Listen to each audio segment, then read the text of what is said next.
Magandang araw! Here nga ay nagre-ready na ako papuntang hospital kasi yung aking pamangkin na si Baby Reynan ay na-confine sa hospital. Yung only boy sa aming family so far. So kaya to the rescue yung tita. Actually hindi lang ako, kaming lahat. So dito nga ay pumunta muna kami sa may market para bumili na damit ng aming baby kasi naubusan na siya ng damit. Tsaka pang 2 days niya nang naka-stay sa hospital kaya naubusan na siya ng damit. And malayo yung bahay nila sa amin. So medyo hassle pa para kumuha ng damit doon sa kanila. Here nga kasama ko pa yung kapatid kong dalawa, si Pau and si Apple, para tulungan ako sa pagbili ng mga damit. O diba, bibili na lang, magpapatulong pa talaga siya be. Pero may mga kailangan din silang bilhin and sumama na lang din ako sa kanila kasi nga hindi pa ako masyadong marunong mag-drive. More practice pa para sa akin.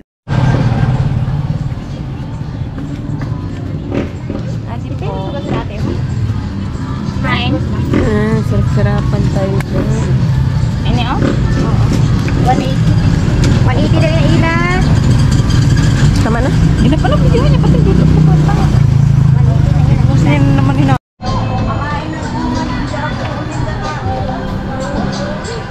Kasi ko nakaka-pick up. Mag-ubamat ako na. Hi guys! Sinasabaw nyo ba to? Yes! Lamig-lamig sa naman niya kamot. Itong ulam namin, hindi ko alam kung kinakain to. Buang-buang.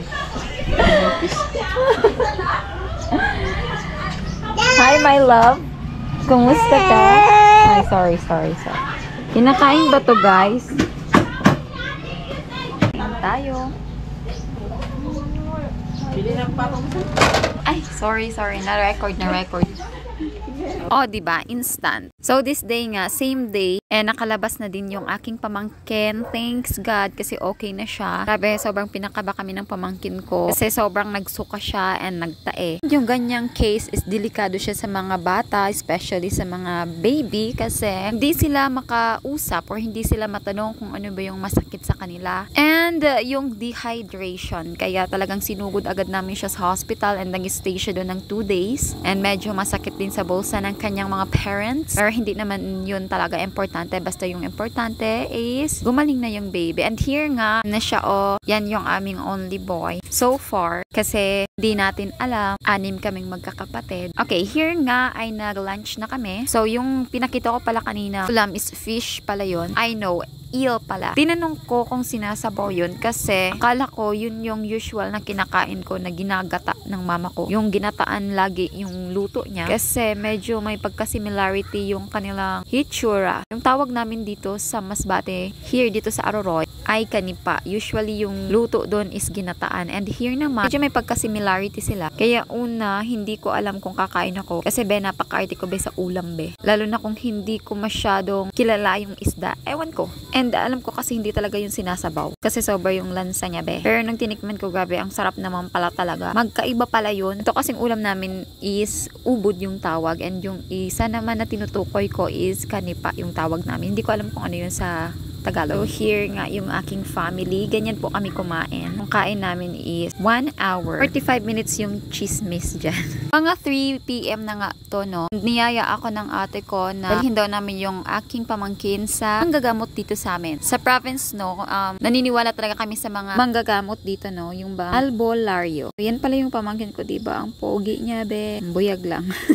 Okay, so pupunta nga kami doon sa kilalang albularyo here para maging okay na talaga yung pamangkin ko. Kasi personally kami naniniwala kami sa kanila. Kaya dinala namin yung pamangkin namin doon. And here, dito po siya nakatira. Hindi ko alam kung dito siya nakatira. Pero dyan po kami pumunta. And here naman, pagkatapos namin doon, diretso na nga kami sa Butika Caps. Kasi binili namin yung niresita ng doktor. Kasi of course, kailangan talaga sure na sure yung pagaling ng aking pamangkin. So kung ano pa man yung pwedeng gawin na para sa bayan, na hindi, para sa baby. Yung nag-drive pala sa amin dyan ay yung aking uncle. And dito pala kami bumibili sa butikang ito kasi sabi ni mama, sabi talaga ni mama, no? Wala nang ibang dahilan kundi sabi ni mama. Okay, yan yung niresita sa aking pamangkin. Ay, shout out kay ate. Naghintay lang nga kami dyan ng ilang minutes kasi medyo maraming gamot yung niresita sa aking pamangkin and marami rin silang customer. So, yan yung ate ko, yung panganay sa family, and yun naman si Uncle. Uncle kay Minas Batiman. Here nga ay kinukompute na ni ate yung aming binili and umabot nga siya na almost 1,000. And yun yung aming baby. Kita naman sa kanyang mukha na hindi pa talaga siya totally okay. Pero at least hindi na siya nasuka. Ito yung nakakakaba pag may baby ka na, no? Yun bang wala ka pang anak, tapos na-witness mo yung hirap pag may sakit yung baby. Parang magtatanong ka na lang sa sarili mo na mag-aanak pa ba ako, be? Kasi baka hindi ko carry. Baka hindi ko kaya na makita ko yung baby na umiiyak, na tinutusukan. Kasi sa pamangkin ko pala nga nang nilalagyan siya ng swero, naiiyak ako. Kasi nakakaawa siyang tingnan, umiiyak. Tapos gusto niyang kargahin ko siya, pero hindi pwede. Kasi nahihirapan yung mga nurses na hanapin yung ugat sa kamay niya. Kaya nakakakaba. Hindi ko alam kung kaya ko ba. Here nga, pauwi na kami. Yung pamangkin ko nilaro yung sombrero ng aming uncle, ng lolo niya. Ito naman ay shake ko yung kanyang gamot. Kasi hindi marunong yung ate ko. Char! Hindi, bida-bida lang talaga ako. Gusto ko ako yung mag-shake. Tapos, ito naman yung nakakaawa sa bata pag pinapainom na ng gamot. Kasi siguradong iiyak sila ng malala. And nakakaawa din yung ganon. O, diba naiyak siya? So, yun lamang. See you in another one.